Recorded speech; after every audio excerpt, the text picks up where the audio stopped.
Hello, James. Hello, Catherine. Thank you for that. It was a lovely introduction. Look at that. I did have to change it a bit to fit it in. Hello, everybody. Welcome. We've got all sorts of people here. We've got 2-year-old rooms and we've got 2 to 4s. We've got preschool. We've got babies. So it's really lovely to see. And we've also got a lady that teaches children with SEND.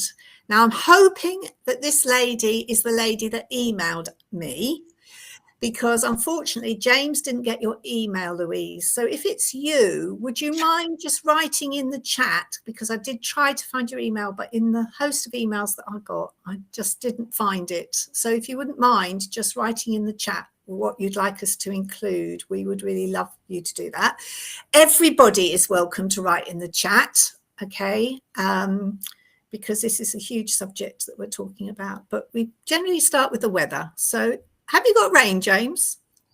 I don't think it's raining right now. It was raining earlier on, but it seems to be quite calm, touch wood.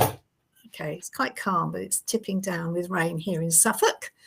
So we've got people from all over the country as well, including Northern Ireland. So that's quite nice, isn't it? Nice. So, right. Okay, we've got this big subject to talk about. Where should we begin?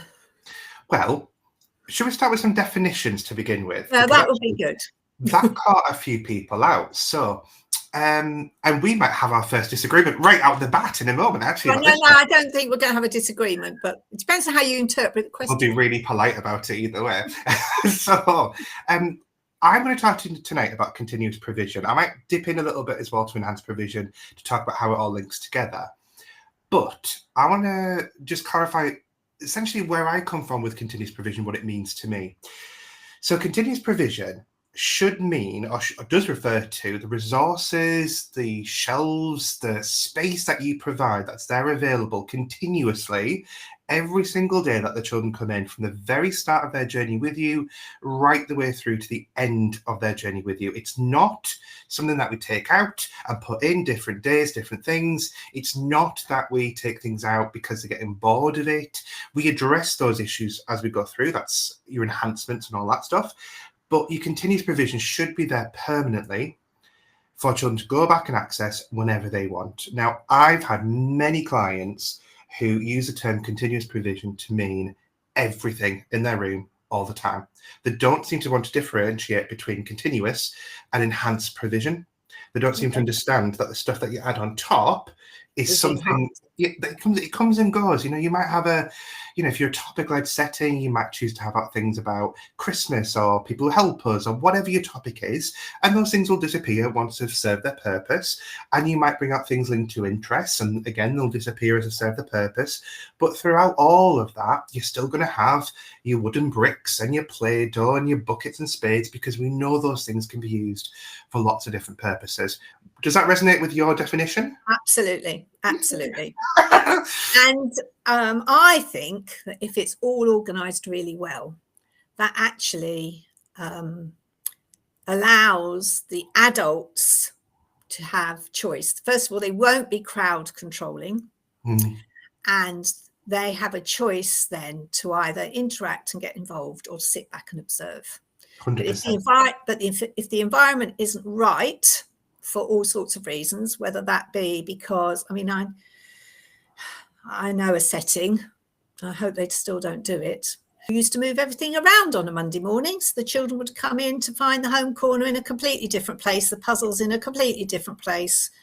And I disagree with that, because I feel children need to know where to find things, and that needs to stay constant with that. Would you agree with that? 100%. I always say to people, imagine that you have given me access to your kitchen, and I go into your kitchen and I rearrange everything. I put the bowls in a different cupboard. Yeah, and then I say to you, right, go into your kitchen and bake me a cake. It will slow you down. You know what you're looking for, but if those things are no longer available, you can't do the job. And that's what our children are doing when they come into their setting. They're doing things. They want to be engaging. They want to be filling up these bags with things. They want to be finding a particular spoon to go and play golf with it. Whatever they want to do, they know what should be there and where it should be. I'm really particular about ownership. You know, these rooms, Yes, of course, we can say they are our room. You know, you might be an owner, you might be a manager, you might just be a practitioner in the room. There's nothing wrong with that. It's great. But we're one of many who have ownership of the room. The children deserve to be given that right to choose. Yeah, I agree. And children need to feel that they fit into that as well. So what's there needs to resonate with their own backgrounds and their own interests. We'll come on to that, I'm sure. 100%. But certainly, you know, how can we expect a child to settle in if they don't feel at home, you know? And being homely is very important as well. But before we go on, James, I just want to, because this lady, she emailed us beforehand. It's quite a long message here, but I'm just going to read it out just so that we can consider this as we go along. I've been told I need to have 5 specific areas of continuous provision: creative, maths, literacy, outdoor play and indoor play, with a member of my staff team having responsibility of 1 each. This is a teacher of special educational needs children. I was wondering how I adapt these areas to support the varying needs of learners, including but not limited to developmental delay, physical restrictions and complex ASD within my classroom, and what should staff be aware of when supporting in these areas. Do I need visuals and supporting questions to help guide my staff within each area? I'm currently struggling to wrap my head around what continuous provision looks like for learners who can rely heavily on adults to support their engagement. So any insight on this would massively help. Mine, I mean, I think I have worked with children with special educational needs in special educational needs in several schools, actually. And I actually think this is the same for everybody. Whatever facility that you have, apart from perhaps these 5 specific areas of continuous provision. So I'm going to talk in a moment about culture, that uniqueness, how we adapt our provision culture. Louise, I'm going to answer your question as we go through, but I wonder if you could just give me a little bit more information. And what I'd want to find out from you is, are your children encouraged to request resources? That's something that a lot of my special schools are trying to develop, is requesting through symbols an item from a shelf. So I need to know if they have to do that, or whether or not the children will be allowed or encouraged to access a selection of resources from a shelving unit, and then the staff would interact. So if you just let me know in the chat, and I won't return to it immediately, but I'll unpick it as we go through, because I'm going to talk about the different kinds of approaches we can take based on the age of the children, but also based on the needs of the children. Because, like you say, Catherine, every provision area should be designed so that it works for every single child. It doesn't matter who they are, what their background is, any additional needs, any of that stuff.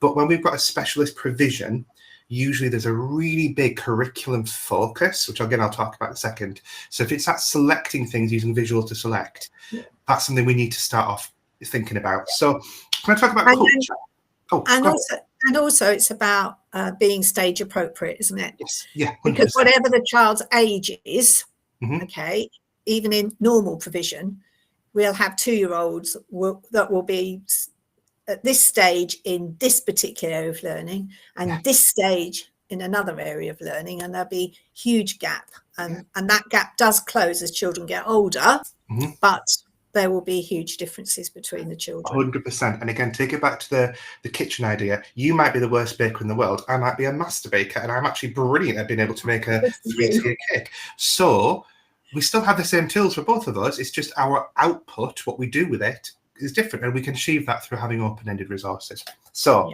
okay, let's go on to culture.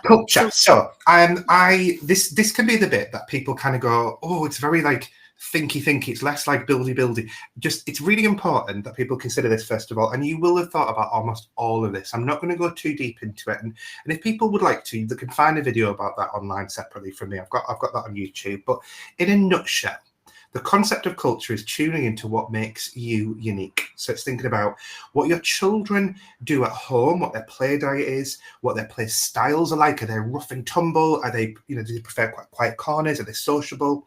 It's thinking about their particular needs, whether they perhaps have, say, PCA, perhaps they've got some mobility issues, thinking about what makes them unique in that aspect. So the children, then we're thinking about the parents. We're thinking about the experiences of parents to date. So are they very positive about you? Do they want to talk to you about their children's learning? Do they give you information as well, so you can find out all the wonderful things the children have been doing at home, at the weekend, the trips, etc.? Then we think about staff. So we think about what staff passions are. So I love to grow things. I've got an allotment. I am there as much as possible because I think it's amazing. I'm very much an outdoor person. I love that slow movement of an allotment. My passion about growing is something that I feel so strongly about that I have a lot more patience and tolerance for teaching children about growing and making mistakes compared to, say, previous colleagues who would have to go to the garden to do a 10-minute activity, but they get really annoyed because the children had picked the green strawberries. So the passions that you have, your hobbies, we need to be bringing those out. We are exciting people for the children, so we need to be focusing on those, talking to staff about what those will be. Then we think about our leadership, what the needs of the leadership team are, the balance they've got, perhaps I think about budgets, advertising, etc. And then we think lastly about our general space. Sorry, space and community are together here. So the space, have we got a big room, a small room? Have we got the resources we need, the shelves that we need? We've got to build provision with what we've got. We can't just magic things out of thin air. We've got to essentially use what's available in our cupboard straight away. And then also immediately outside of our environment, what have we got on our doorstep? I know one of the people watching tonight, they are next door to a care home, which is fantastic. So they've got that wonderful community connection. I've got some clients who do beach school because they're right on the beach. Some people who are in the middle of the country, they do something totally different. So it's thinking about what's unique, what experiences they've got of those things nearby, but also what you're bringing into the setting to enrich and enliven your curriculum based on what's local. So you mentioned the concept of home away from home earlier on. I think we can reflect on children's culture and our local environment, our local culture, and create quite a unique approach in our settings, whilst also meeting the children where they're at, what they're used to and familiar with. Does that make sense? Absolutely. Yeah. Yeah, I agree. I think it's the culture. It's the cultural capital of your setting, isn't it? Yeah. It's thinking very carefully about it. This helps us to inform our why behind the resources we've chosen. We need to be picking resources that meet the children where they're at. We don't want to be putting... it said in the introduction at the beginning, my background is working in inner city Bradford. It would make absolutely no sense for me to create environments that reflect children who live in farming communities in the middle of Shropshire, because they're not from that community. Those are lovely experiences to learn about farm animals, but that will come in time. Instead, how about I start my provision off by having a big building area with pictures of local big buildings to inspire them to copy what they've seen. That's the kind of thing we should be chiming into and working with. And equally, I've got a wonderful primary school in Durham. It's a teeny tiny school and it is a farming community. Some of the children literally work on the farm after school and it's lovely. Those children know everything about farm animals. So you can go really deep with your provision around animals and all the things that you can do with animals. Just that's in nursery, never mind later up in school. So that's culture in a nutshell. And the other thing I want to talk about briefly is curriculum. Have you covered curriculum through your debates before? No. No. Okay. I have an issue around the word curriculum personally. Ooh, tell me your issue before I get into it. I don't think we should have the word in early years called curriculum, because curriculum shouts to parents and often to practitioners, particularly overseas, that it should be maths, English, geography, that sort of thing. And I feel what we should be facilitating the learning built upon what the child's already learnt. Yeah. And it's holistic. It's not subjects, and it should be around what the children are interested in. Yes, bring in new ideas. We, in one of my nurseries, we had a cow visit. We won it in a raffle. It was one of the milk companies. We won it. And a cow came to visit in the middle of town, you know, in a trolley. And we also had horses that came in occasionally as well. But our children were not, I mean, they were town children, although it was quite a country town, but it was a town. It was a town, and that was an extra experience. So it's a bit like what you were talking about, right? Yeah. And I do think we need to bring in experiences. You know, if we're in a white neighborhood, then we should have pictures of Black children, Asian children, and we should have artifacts from those cultures as well. I do think we need to talk about other cultures, not necessarily celebrate, but certainly recognise major festivals from other cultures. So I'm not saying we shouldn't bring in anything outside the children's normal experiences, but we do need to be led by what the children are interested in, and maybe their interest could be diverted into Diwali if they were interested in bonfires.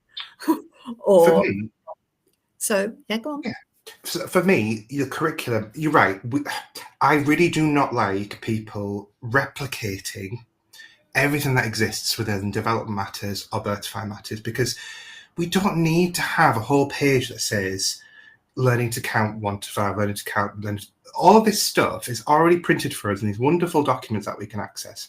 The curriculum should be, what are you going to do for this group of children when they come to your setting that is unique when they come to you? Not a carbon copy of what happens down the road when they go to Mrs. Brownie. It has to be what happens when they come to you. Okay, right. So from my perspective, I totally agree with you. But I also think that educators, because that's what we are, need to have an idea in what the child's going to learn from that activity. Mm-hmm. You might be saying the same things, actually, James, which that's perhaps saying it in a different way. You know, the Spark software came about from my own settings, where I had members of staff who were just taking down a piece of equipment off a shelf, plonk it on the table because it was age appropriate, rather than really thinking, why were they doing that? And I very much steer away from providing an activity because I fancy doing it today. Mm-hmm. I think we should be led by child development, actually. Yeah. And build on to that what the child needs to learn next. And that might be my special educational needs background, actually. However, because when I first set my first nursery up, and this was well over 30 years ago, I ran my nurseries, I had 4 for just over 30 years.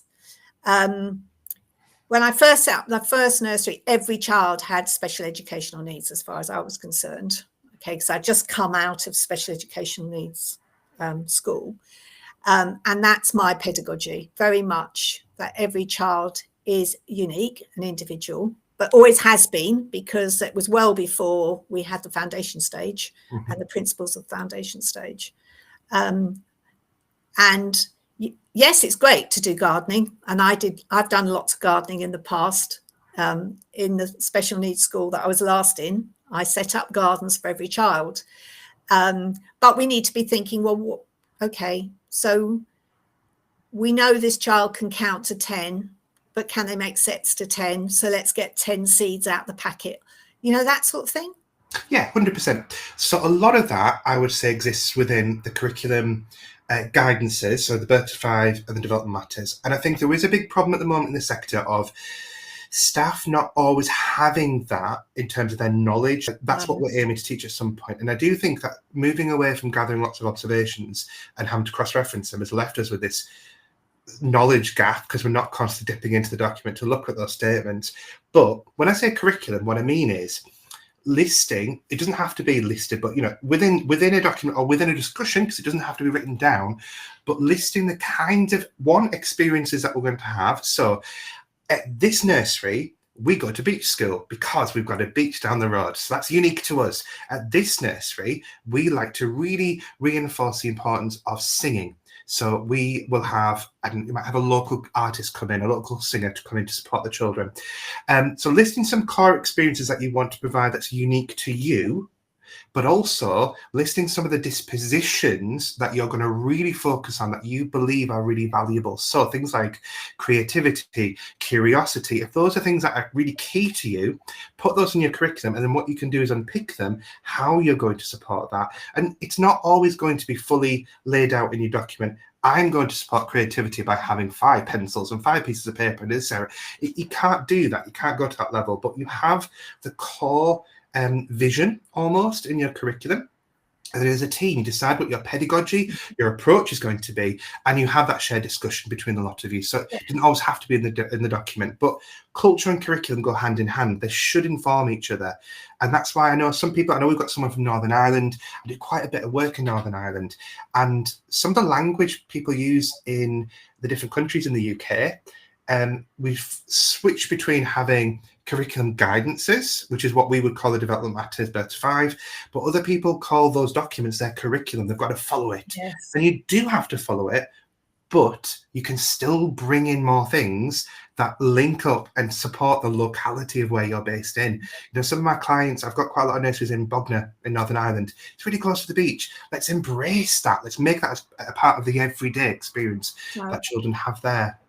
I agree with that. And then you've also got, I've been in early years, I don't know if it said it in my introduction, but over 50 years, okay. And, you know, things come round, things come into fashion, things go out of fashion. And I mean, topics, for example, I think they, you know, I was talking about bringing new ideas in that the children don't necessarily experience, like the cow. Mm-hmm. But I think topics can be really useful. You know, you can just, for the younger children, you just have the seasons, Mm-hmm. you know? And for older children, you might bring in the Olympics and things they're seeing on TV into vogue. And they, you know, I think they are not a bad thing, right? Providing they're thought about carefully and they're not treated, going back to what I was saying, you know, they're treated with what do the children need to learn out of this? It's not just the experience of the Olympics and learning what the Olympics is, but it's about, you know, winning isn't necessarily the be all and end all, you know, the other things that you want to teach the children underneath that. Yeah, 100%. Your curriculum isn't it's not like a prison. You're not trapped in it. Your curriculum should be a jumping off point. And then, of course, have your topics and themes. You can enhance your provision in any way that makes sense to your children, so long as you can justify the learning that's happening. You know, the worst thing in the world would be to go to one of the websites, I won't name it, but go into the website, typing in the name of your topic and finding all the things you can download and print. We don't want to do that. Go the other way around.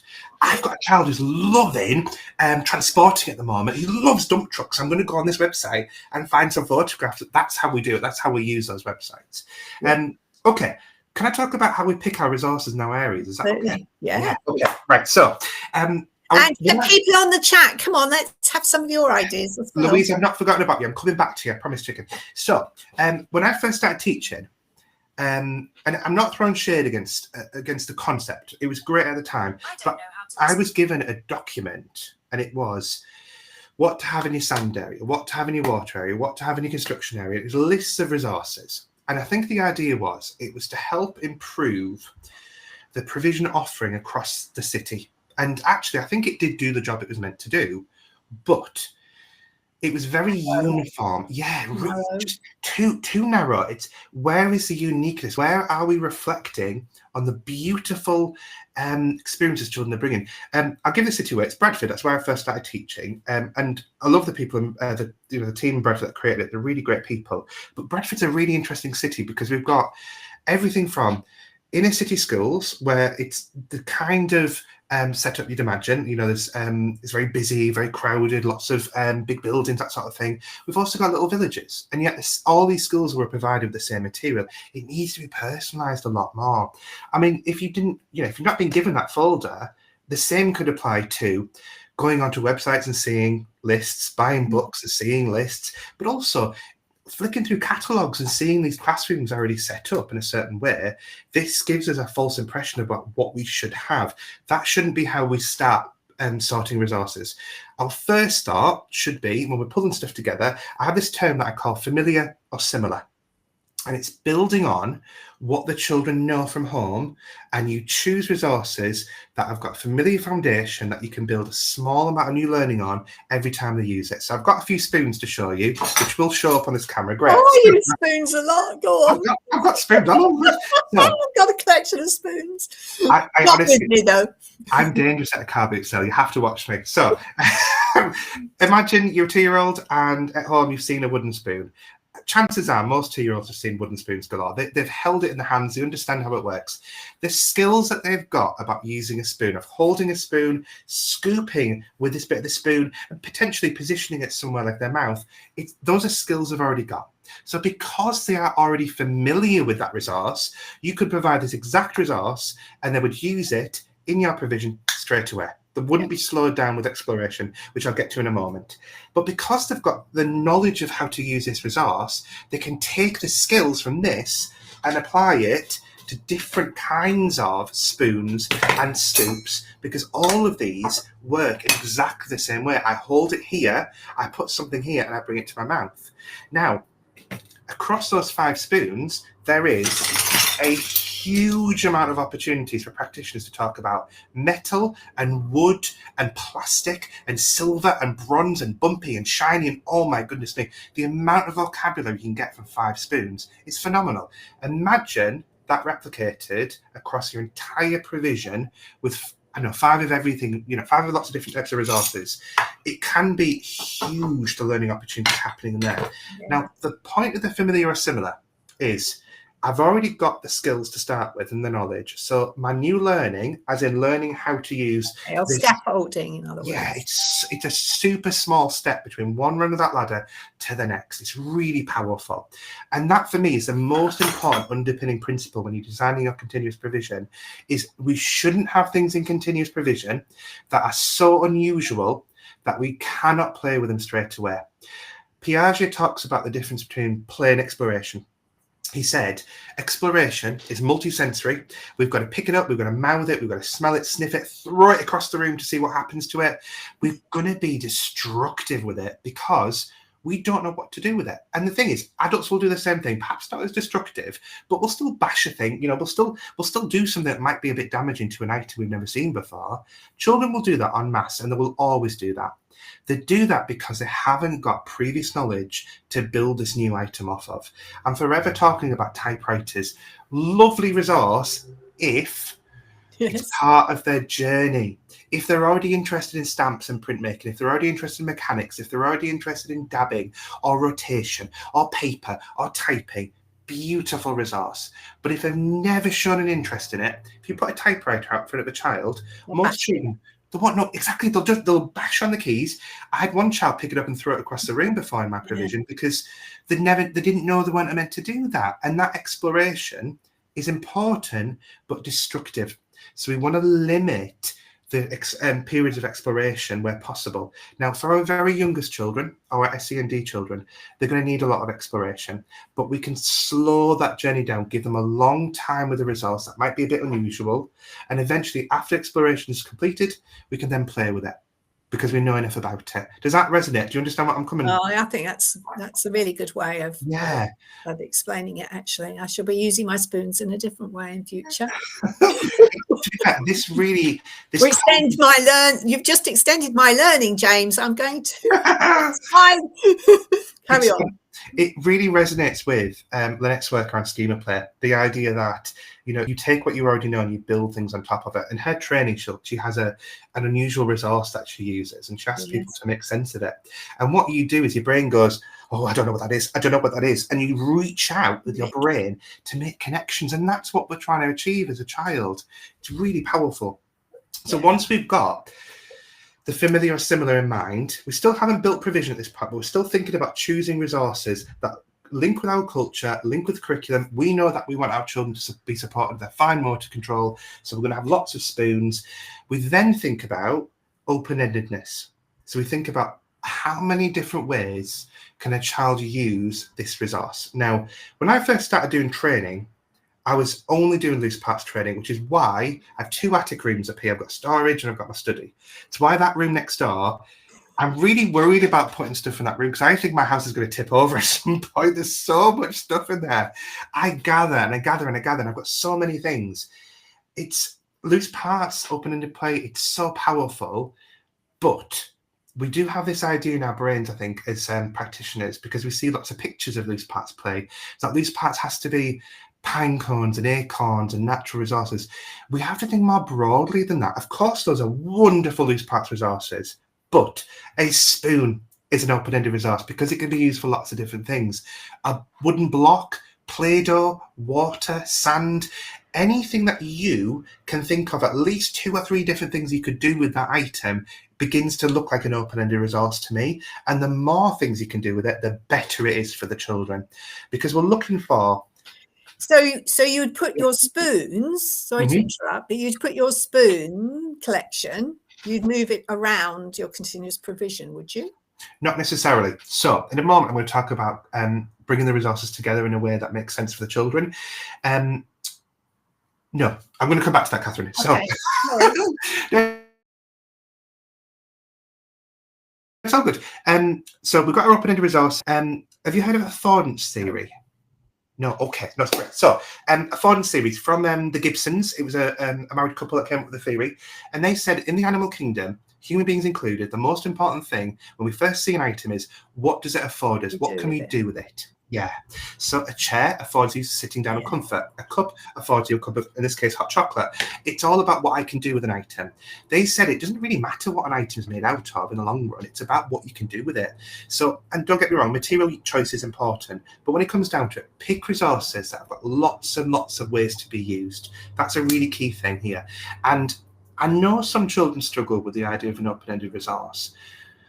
But if you think about things like your spoons and your brushes and your blocks as being open-ended, you begin to realise actually you don't need to go down the route of really ornate, unusual open-ended resources. You can keep it quite simple as long as those things are available every day.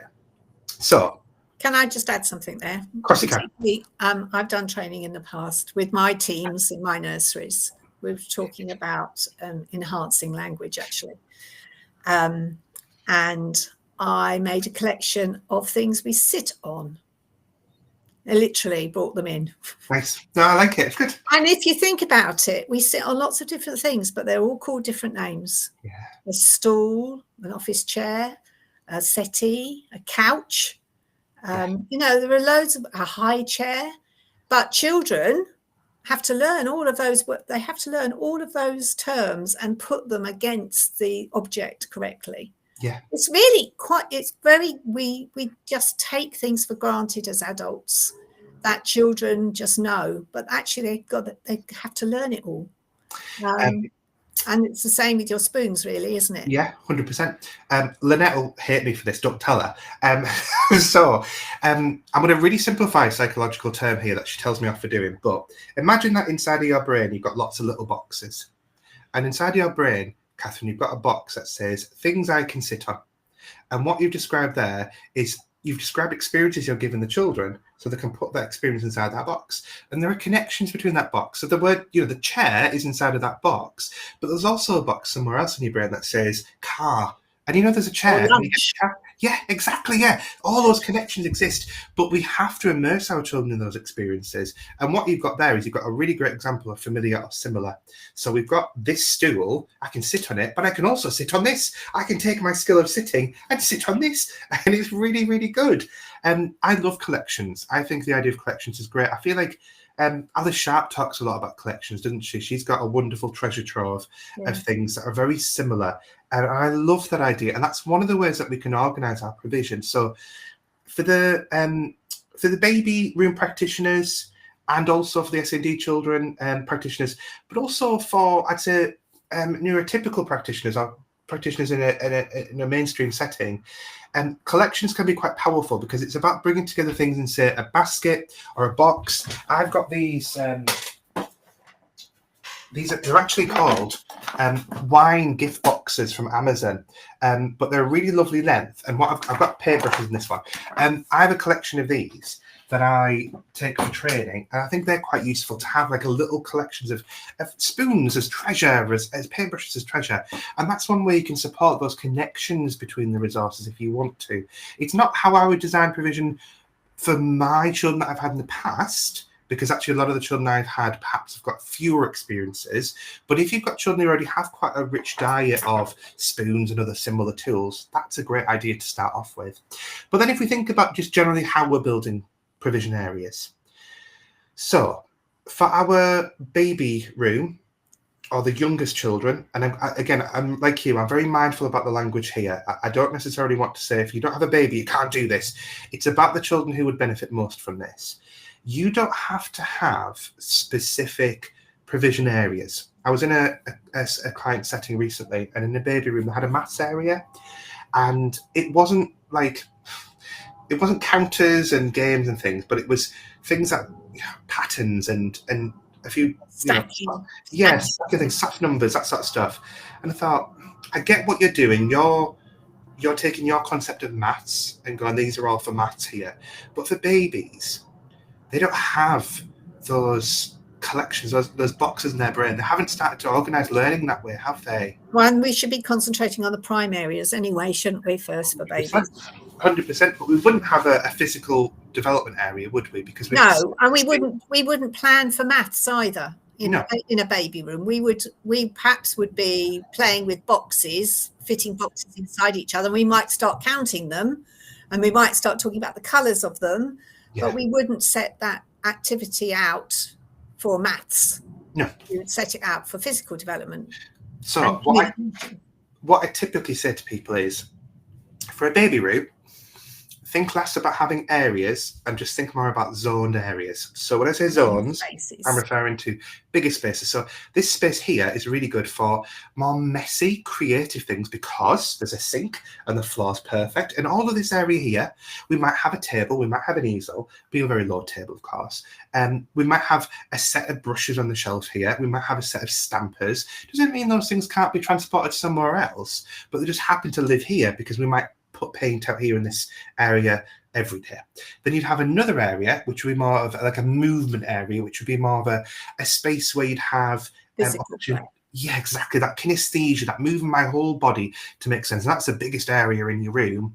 And then I'm quite careful about how I word this with baby room clients, but more of like a home area, but not a home corner. We've got to be really careful about this. They're not going to role play the same way that we'd expect to see older children role play. They may, of course, get a pan and put something inside of it, but that's more containing schema as opposed to cooking.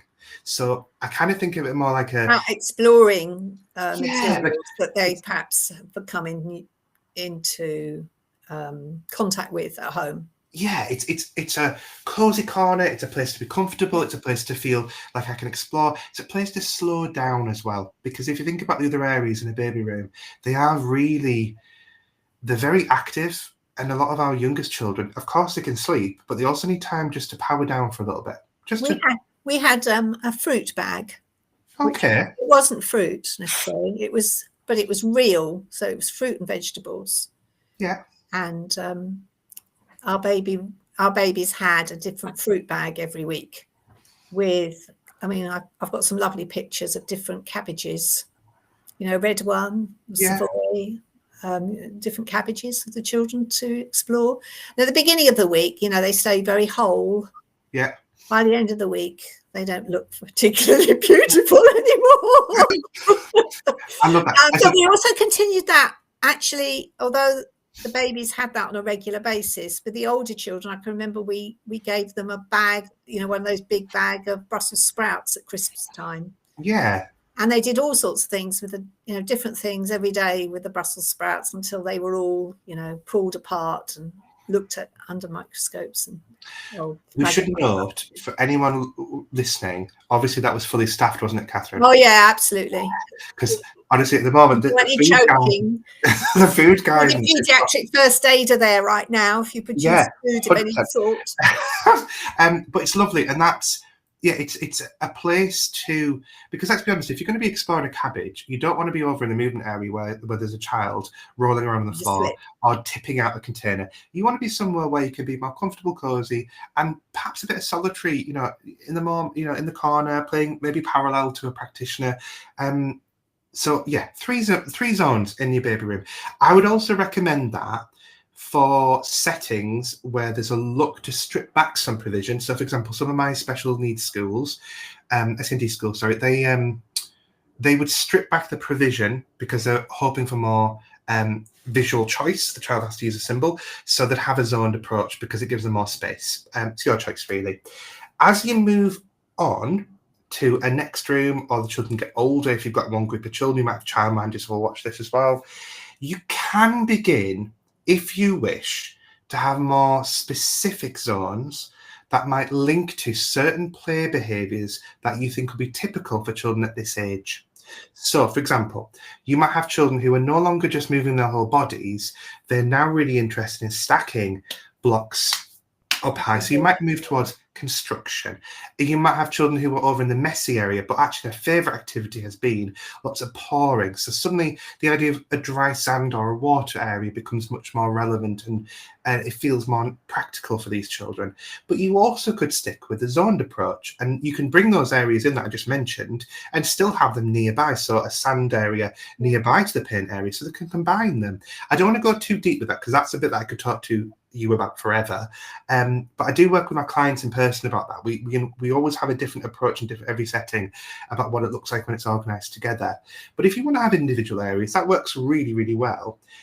Choosing the areas. What about this? I've got a nursery in Nigeria, and they have very small rooms. I also have a nursery in China, and they have huge rooms, but actually, although it looks very EYFS, it's not very EYFS. But the small rooms particularly, I mean, they could make much better use of their big rooms. Whereas, so I don't feel they don't have the constraints. That's what I'm trying to say. Yeah. Whereas if you have if you've got a class and they're going to be in, and they're core classes, and they're going to be in that room for a full academic year, that's quite a challenge. It is. So we cannot have everything. I would love to have, I've got my eye on this building over the road from where I live. It's the old factory shop. It's been empty for 10 years. Don't know who owns it. It's not the old factory shop company. I really want to set up like a stay and play for parents. It's huge. I'm never going to get it. I'm probably going to end up buying a really tiny little place and have the same issue. We cannot have every provision area that we want. We can't have every resource out that we want. We've got to pick and choose what's going to have the most impact for the learners. So we've got to consider, going all the way back to culture and curriculum, what do my children have about themselves that they're bringing? We're not looking for deficit. This is really easy to stray into deficit. We're not looking to think, what don't they have? And I can put that in place. We'll catch that. That's an important consideration. Yeah. We're really looking to build on what they do have to begin with. So if they're really into risky play, we'll design a provision area like a climbing frame as opposed to a construction area, because we can go really deep with that learning. We can bring out blocks and construction as part of play in another area, potentially outside at different points of the year. That could be an enhancement because that's where the journey goes to. There's a client of mine who's attending tonight who has some areas that are quite small and quite tight, and there's a bit more of a rotation on the go, especially around messy. And that's absolutely fine. It's really about tuning into, this is more enhancement conversation really, but it's more about tuning into what the children are getting out of it and the next day planning for that. So if they're really enjoying the water and the pouring, you can go to sand the next day, but keep it with pouring. Does that make sense? So like just experiment by changing one small thing. And I think also, I mean, they're part of a bigger school, they're just not one classroom. Rotating resources is quite important. I think that's important in any setting, actually. Okay. I think that with your spoon collection, for example, you'd perhaps take one spoon away and add a new one, or add a new one without taking one away. I'm going to disagree with you, but I'm going to tell you why. So I've got my 5 spoons to start my year off. By the end of the year, I might have 10 spoons. I'm not going to. You're not going to take one away. I'm not going to, because this one here has got lovely bumps on it. And I've got little Henry who absolutely adores rubbing the sand across this. And I think he's got a lot of learning left to do with this. So I want to keep that in place. I've got little Cindy who's bored of it, but that's okay because there's little spoons for Cindy. I hear what you're saying. I don't disagree with you. We can't become complacent and have the same things continuously. That's where your enhancements have to be built on top of them. But it does mean at the beginning of the year, so really still kind of now, we won't have a full room.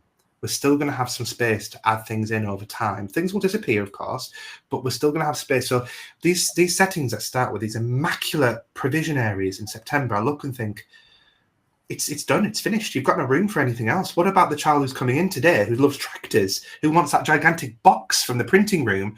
We've got no room to put it out. We need to leave a little bit of space for that. And that looks different for everybody, though. Yeah. Okay. Can I talk a little bit about a provision area that I've created reflecting on the culture? So I do talk about this quite a bit, so people might have heard this story, but if you have, smiling, we'll get through it. So I've got, I had a lovely group of children in a school I was working in before. It was it's such an inquisitive group of children, especially the boys. The boys were a really interesting mix. I had a couple of children in particular who were really obsessed with tools, like screwdrivers, hammers and things. And it was because their dads were like sort of Virgin Sky, tradie people, yeah, exactly. And one of the little boys in particular would come to nursery in his dad's van. Don't know if it was safe, didn't really think about that at the time. But he loved it. And we knew he had this obsession with tools because there was this one day where I was in the 2-year-old nursery. We used to have a different building for the 2-year-old nursery. And I get a call and they say, James, come up here quick, something's happened. And you never want to hear that. So I ran uphill up the playground to this nursery thinking, we have to call an ambulance, what's going on? This is really serious, what is happening? And this little boy, he'd unscrewed the toilet door in the toilet. So he somehow managed to get a screwdriver into the classroom, unscrew the toilet door, and it just fallen. And he was looking really happy with himself because he'd managed to unscrew a toilet door. Now, of course, one, screwdriver, super dangerous. I get that. Moving aside from that, though, his obsession with screwdrivers and tools and stuff, I thought, we've got to do something with this. This is part of our culture of our children here. It's not just these children. I'm sure there's more. So we introduced a lab space. Now, this area was lots of old TV sets, radio sets, things that, really old, but yeah, exactly. And we gave the children tools. It was fully supervised, which I know is not as easy to do these days, but we were very fortunate and privileged at the time to manage this. This could be brought out occasionally if that's the case. You could close an area off if you need to. However, yeah, if we think about risky play for a minute, the more experience the children have with those things, the safer they are with them. 100%. I'll be honest with you, Catherine, though, I do worry sometimes about some practitioners who are quite new to the sector who are missing some of that, if that makes sense. And I know we've got some very skilled practitioners out there who will support them, but I'm quite mindful about how they approach. Does that make sense? I don't want people to take this idea and go, hey, James said to do this, so I'm going to have a go. So just manage, staff it as best you can. But we just, we took these things apart and we had the best time. We learned about, I learned loads of things about what's inside of a TV set and what's inside of a radio set. These children learned about technology that's well outdated now, but they then began to make links between what they have seen in this lab and what they know in the real world. So the keyboard that we took apart, this little boy started talking about how it's the same as on his iPad. And it is, of course. I've got a physical keyboard here. Not many children these days will encounter a real keyboard and think about it. But just having that connection, that was so powerful. And that's the beauty of, you don't have to have a sand area, a water area, construction area. You can have whatever area you want if it chimes and works with your curriculum and your culture. And there are no limits, there are no rules about this, so long as you can argue that it's having an impact. Another thing that we did, we had we brought woodwork out. It wasn't there all the time. Yeah. What we did was we made a cover, a bit like, you can cover your worktops now, can't you? But it was a proper cover. So we could lay it on top of a table. So it was like a big workbench. Yeah. Obviously supervised. We had safety glasses and everything else. Now it's a lovely time of the year to stick nails in a pumpkin. And they didn't have it all the time, but it was rotated. So the children that came in on a Monday didn't always have it. You know, it wasn't out every day either, but it was done on a rotation basis so that all the children had the opportunity to use it, and they had the opportunity to use it on a regular basis, so they became familiar with it.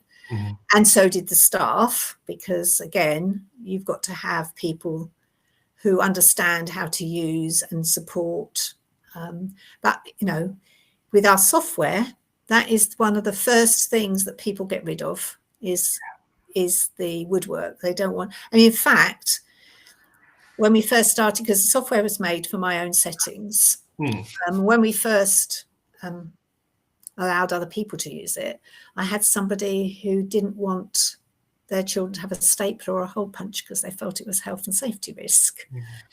And that was years ago, which is why we started saying you can take certain activities out. It's not activity based, by the way, it's child development based, but obviously if you're going to use a hammer, you've got to be using the hammer for a purpose.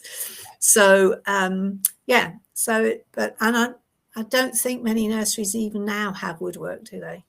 No, there's a massive disconnect between risky play and what's considered like sort of everyday practice. Well, risky play is often thought of activities outside, isn't it? Yeah. You know, swinging from high bars and all of that sort of thing, or over rivers.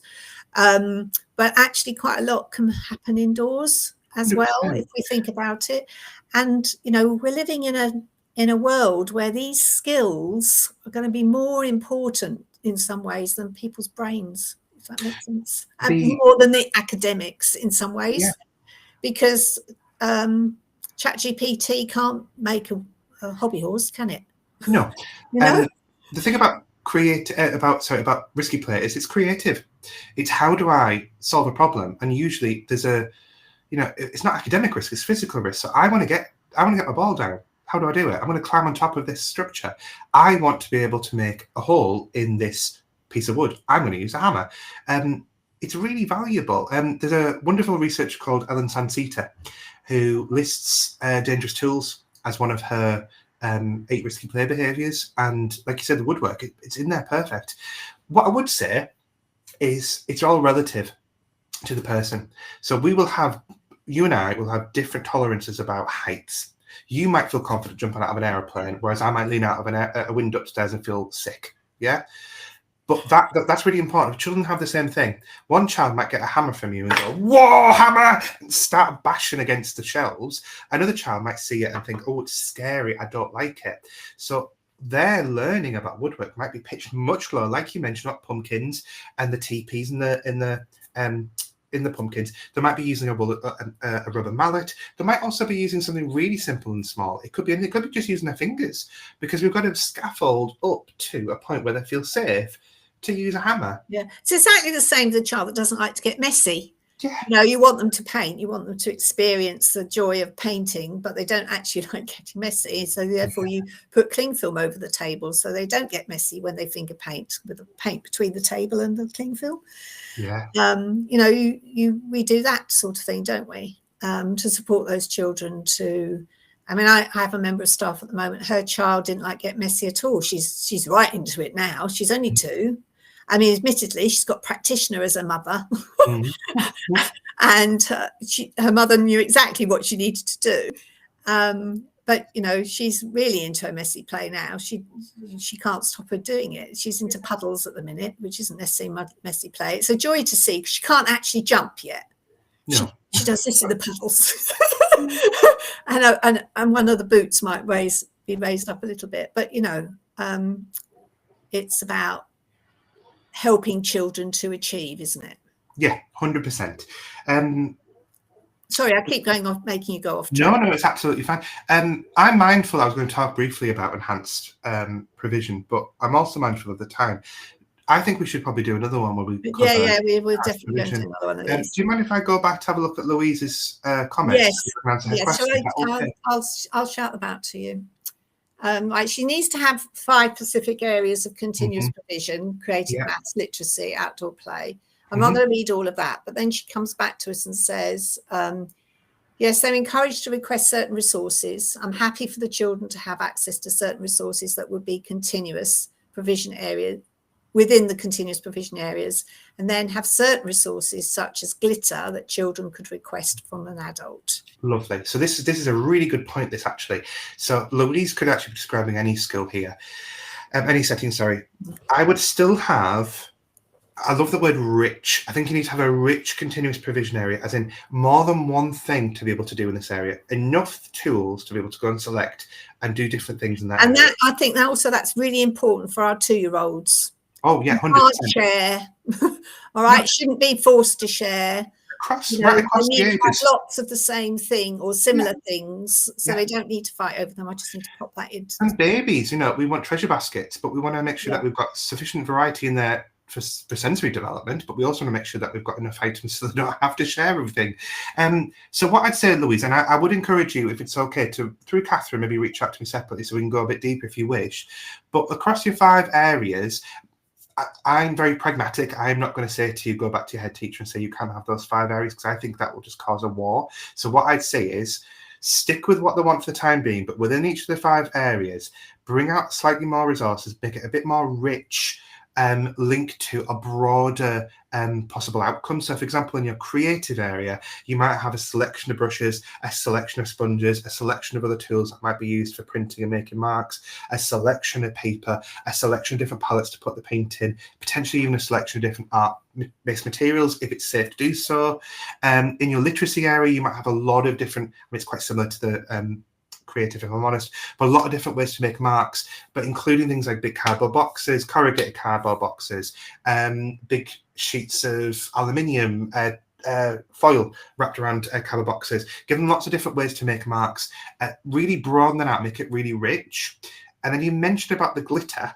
And also, don't forget your verticals. Yeah, 100%. So use your wall. Put a blackboard on your wall, or a piece of perspex that the children can write on. It's also make marks on. It's important that children learn to wipe things out as well. This is something that we often forget about, is we make a mark on a piece of paper and it's permanent.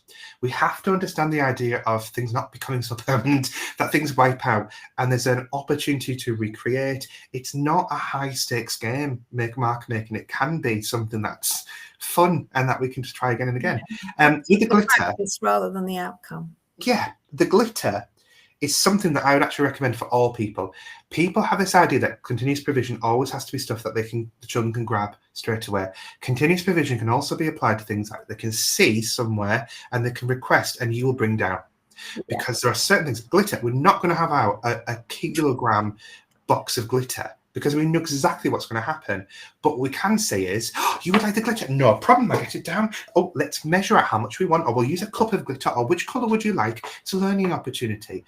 There's a difference between being on a shelf that's accessible that they can request from and being in a cupboard where I'm going to have to look after work because I don't know where it is. Yeah. I went on Play Iceland with Tom Shee. Oh, yeah. And I was actually really disappointed because a lot of the resources were in a cupboard. Yeah. And the children couldn't see them. So how on earth would they? I mean, okay, they might ask, and I'll talk to you about one of my nurseries in a minute, but they couldn't actually access the scissors to say they were interested in cutting because they couldn't get to them. They couldn't see them. In one of my nurseries, I had very little wall space for things to be down. I did have low shelves, but we also had a load of resources in IKEA cupboards, along glass cupboard doors, along up high. They were kitchen cupboards up high, all the way along a very long, because it was L shape, this particular room. And the children could see the things, and we had hanging from the radiators below, we had pictures of these things. So the children could choose, they could, if they didn't have the words for the piece of equipment, because often it was, it was an educational toy for this preschool room. They wouldn't necessarily have the name of it, but they could show the picture. It's beautiful. That's accessible to all, isn't it, Catherine? Yeah, that's the most important thing. And also, it made the environment that much richer, because all these things, I mean, we also had cupboards, I promise you, away full of stuff. Our nursery was probably going to fall down on one side, a bit like your room, James. But the point is that the resources were there for the staff also to see, and pull upon as they needed them to meet the children's learning needs. Yeah, 100%. It goes back to an earlier point, doesn't it? It's not just our room. It belongs to everybody. They have a right to these resources. We know it's safe for them to use them. We might just need to model. We might just need to step in and support them a little bit. But actually, there's nothing wrong with getting the glitter out. I know some people it might drive them mad, but to that child, little Henry might really need glitter today because he's making a card for his mummy, and or he just needs to experience it because he's never seen it before in his life, or he's seen it stuck on a card and doesn't realize what it is. 100%. You know, we take things, we as adults, I think, take things very much for granted sometimes. A bit like my chair story, really. She's also she's wondering, she also says a member of her staff team has to have responsibility for each area as well, James. Okay, so there's a couple of different ways I'm going to interpret this, but I'm going to talk about both because it doesn't make I think they're both important. So if that means permanent responsibility, as in knowing what resources are in each area and replenishing those, I don't have a massive issue with that. I think that's quite useful. But what I would say is it's better if your staff members could be rotating around a bit. So I would always recommend that staff members are deployed in a zone or a space. Yeah, we used zones in our settings. So each member of staff was responsible for the zone. So that would mean making sure that they were presentable for the next day, making sure that they were fully stocked and what have you. But we didn't zone it. We zoned it as an area of the floor. Yes, that's rather than a specific learning space. Yeah, whatever works for the logistics of your site, because every site's different. Yeah, you have to have line of sight, don't you, as well? That staff member knows what was happening on a Monday, so that on the Tuesday they could move that learning forward.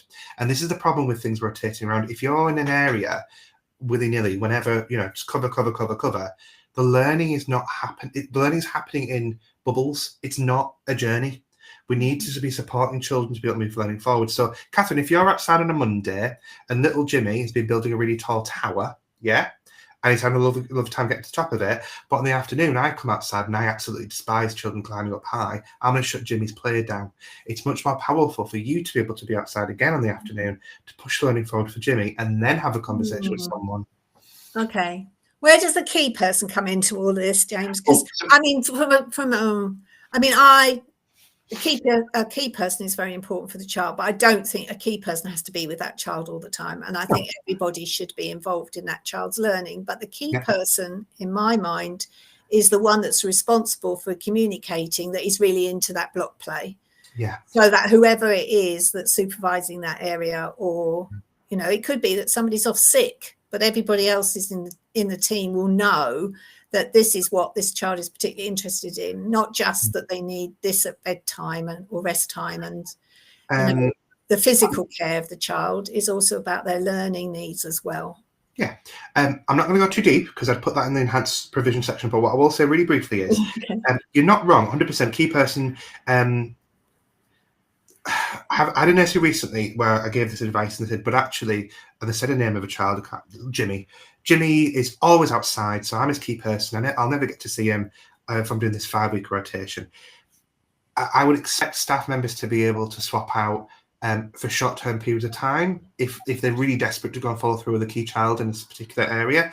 But there are ways for us to communicate better as a team to make sure that the child's interests are being fed through. I personally think a person seeing play all day Monday has more data to go on to support the learning on the Tuesday than the key person. I think the key person should be informed and be part of that journey, but that person on the Monday who's part of that play is best positioned to support the next day. Yes, and I do agree with that, but the key person is ultimately responsible, in my mind, on ensuring that child is getting the enrichment that they need out of the learning that's available through the environment, basically. 100%. So we do agree. We're perhaps just saying it in a different way. Something else, though. You might mean that they're just going to make sure that those areas are already always interesting and presented as they should be for the children, rather than having to be in them all the time. She might mean that. I'd encourage you to reach out to me separately as well for a little bit more depth. But what I'd say just generally is, She could have listed 5 different areas and given them totally different names. That wouldn't really make a massive difference to me. The most important thing is that we've got rich resources in all the areas. We don't see the barriers between the areas. If a child wants to bring something to one area, it's fine. Yeah. Rules are fine. You're okay to say no books in the water, no X, Y, Z outside. That's okay. But, it's okay to take this brush from the painting area to the sand. There's nothing wrong with that. The way the people are deployed, I think that could be open to interpretation. But I think there's ways around that. There was something else. Sorry, let me just go back for a moment. Oh, that was it. It was about language expectations, wasn't it? About what staff should be doing in that area. Is that right? No, she's just said that. Yes, she said, I was wondering how to adapt these areas to support the varying needs of learners, including those, but not limited to, developmental delay, physical restrictions, and complex ASD. And what should staff be aware of when supporting in these areas? So I'm not a massive fan of questions designed, pre-written, on display in an area, because for me that's quite closed. But it really depends on the skill of your team. So if you've got staff who are really perhaps struggling to understand how to question, it might be worth exploring some open-ended question opportunities. So what can you tell me? And then potentially even just put in brackets some areas that you might want to be focusing on. So it could be that you really want to focus on colours for this particular term or something. I think the solution, in a nutshell, I don't want to give the whole game away, but in a nutshell, I think staff need to plan in ways to make learning very visual in the room. So I use things like whiteboards to make quick notes about what's happening in different areas so people can see it. Or use Spark. Spark would be good. Or use my software. Really visual opportunities for people to be able to see things. And then the opportunities for sort of that question would be a discussion amongst the team. But I want to go a bit deeper into that next time. But I think if Louise is happy to reach out to me in the interim, we'll find her now. I know her name. I couldn't remember her first name to look through my. We also have somebody from an after-school club. Oh, lovely, fantastic. After school clubs, my heart goes out to you because often you're pack away settings. It's really challenging to set up rich provision areas in those situations, but it is achievable. Sometimes it comes from having pre-set containers in a cupboard to bring out, etc. But it's definitely doable. Yeah, in our nurseries, I mean, the after school club was all part.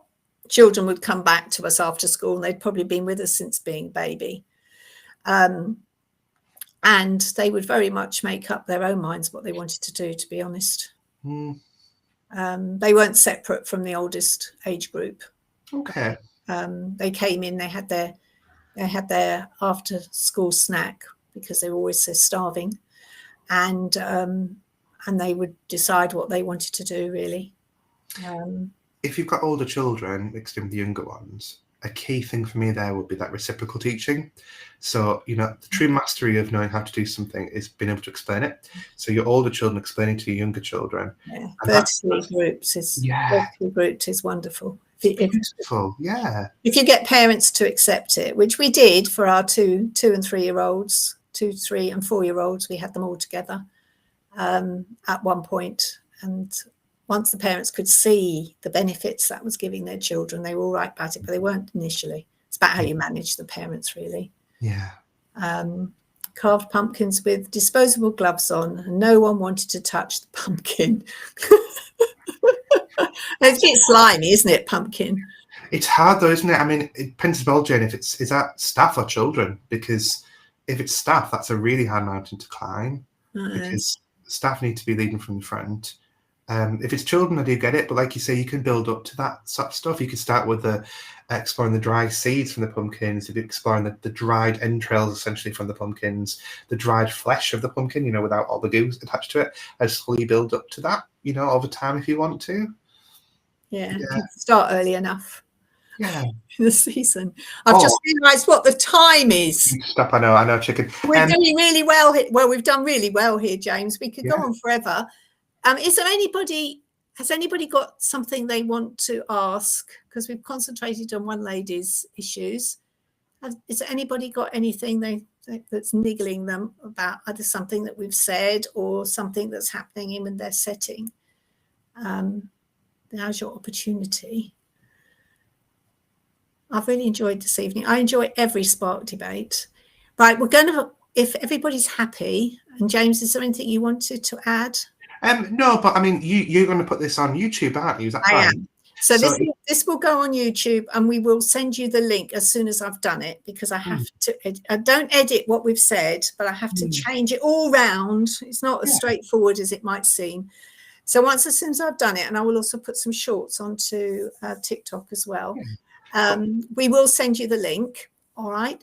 I'm now going to play a little video that will tell you how you can get hold of us both, a little bit about what James does, a little bit about what I do, which I'm going to play now. But do reach out to us. We're here to help. That's what we do. Before you press play, Chicken, I was just going to say, if you're going to put it online, if people have got questions, one of us will see the notification. So if you go our way after this and they've got a question, we're always there, aren't we? Yeah. Chicken. All right. Bye-bye. Bye.